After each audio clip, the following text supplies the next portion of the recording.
wife and my daughter, it was a kind of farewell because no one knows what if I will survive the battlefield. 46 ans plus tard, Milo a gardé ce mot. My Nikki and Dganit, I love you, yours for eternal. Wow, sorry. Rive ouest du canal de Suez, les combats battent leur plein dans la base militaire d'Abu Sultan. Le blindé de Milo est ciblé. 2 hommes de son unité meurent sous ses yeux. Parmi eux, Yohanan Miller, son commandant, ici à droite.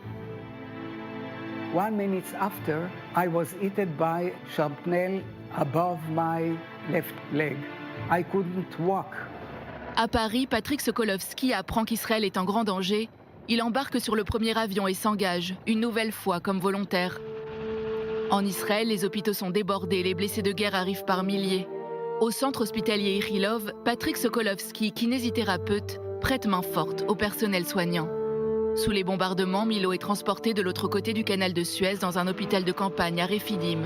After being in an emergency room, I was taken with a Boeing to Tel Aviv to the hospital Ichilov, where I later on met Patrick.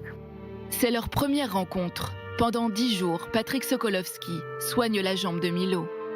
I remember him, a nice-looking guy. He came to my bed. It was a click between him and me. Après la guerre, pendant 46 ans, Milo va rechercher Patrick, ce jeune soignant venu de France qui lui a permis de marcher à nouveau. Une ultime tentative il y a 3 mois et une photo postée sur Facebook pour le retrouver.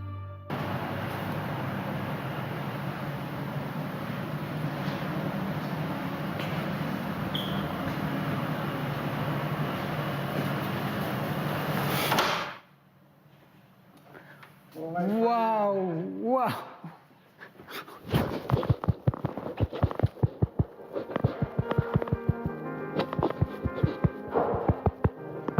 So happy to see you.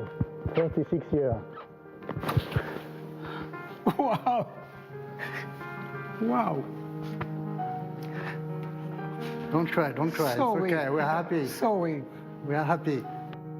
Ce mardi 21 mai, Milo et Patrick se revoient pour la première fois depuis la guerre de Kippour. My feeling is like finding a lost brother after so many years.